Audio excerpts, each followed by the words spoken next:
Hello, everybody. My name is Rob Asel, so I hope you guys are having a good afternoon. Today is Wednesday, March 26th.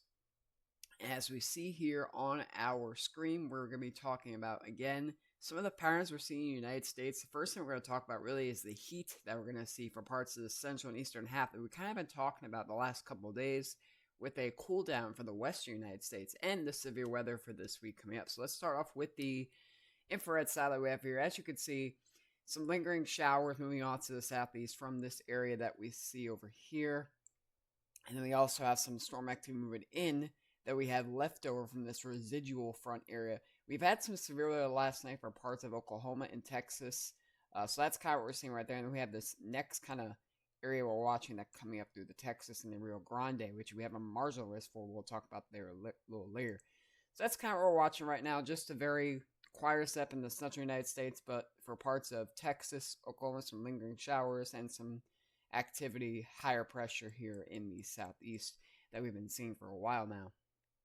And let's kind of get into that here as we go to what we're seeing for the next few days. So, as you can see here, this is the temperature outlook for the next 6 to 10 days. So, really, as we get into April, is when this is valid. So, really just a warmer than average area for all of the northern plains into parts of the southeast, central plains, and parts of the deep south. Just very warm, especially in parts of Florida, Texas, the Dixie Alley. A lot of warm weather coming up from the end of March into April.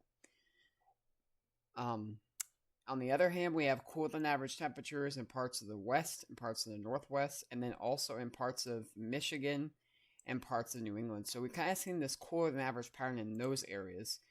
And as we get really into the first couple weeks of April, really that warmer than average goes up into New England and still lingering for parts of central and the eastern two-thirds of the country. And we still have that cooler than average temps for the Pacific Northwest and parts of California and average elsewhere in between. So really a warmer than average setup for the middle of spring here is what we are expecting for the next couple of weeks. We're also going to talk about precipitation.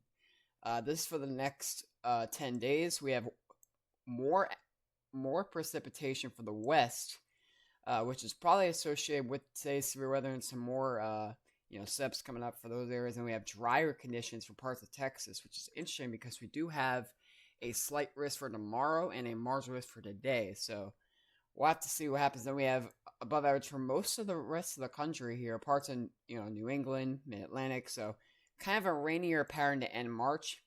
And then as we get into April, kind of a little bit of the same, except for, again, this ridge that builds over the southeast that we've been seeing a lot in March. We've seen a lot of drier weather, more high pressure sticking around in Florida and parts of the southeast. So if you love rain, not good news for you as we get into April for the southeast.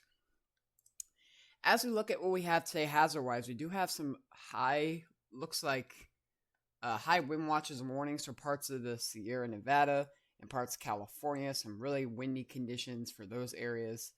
And then for parts of the south, we have some, looks like flood advisories, maybe some flood watches for probably that marginal risk that we have today. And then slight risk for tomorrow.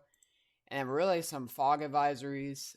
Looks like some red flag warnings for parts of Georgia into the Carolinas and the Mid-Atlantic. So all in all, pretty quiet pattern right now. No winter weather to report, which may be that transitioning period that we're having right now. So now let's get into the severe weather of things. So today we actually have a slight risk for portions of the Pacific Northwest, which is really rare this time of year. We don't really see these type of setups. So really something we're going to have to be keeping an eye on for the next for today.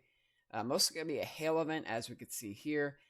Tornado, they did add a 5% risk area to parts of northern Oregon, to western Washington, to parts of Seattle. So very interesting to see what happens. Storm initiation will probably be around this afternoon to the evening.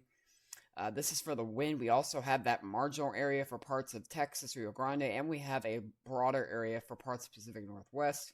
And the biggest story will be the hail. As you can see, we have a hatched area, which means that possibilities of up to 2-inch hail can be at any points of those hatched areas. So really going to be a big hail event, conditional tornado and wind event for today. As we go into tomorrow, we have a slight risk, like I said, for portions of the Rio Grande. In another area marginal around that, and we have an area of marginal for portions of the upper Missouri and Mississippi valleys. I think tomorrow's going to be more of a hail risk and a wind risk, not really a tornado risk. Maybe we'll see a tornado risk down here where the slight risk is, but that's what we're seeing for today and tomorrow.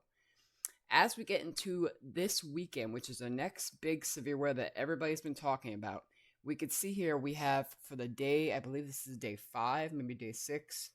Day 5. Okay, so for day 5, we have a 15% area for parts of the southeast, Dixie Alley, Missouri and Mississippi valleys, into the Tennessee and Ohio valleys. So pretty broad area we're still seeing for Sunday. Still have many questions on that. And as we get into Monday, that spreads east, mostly a wind threat is what a lot of people are saying.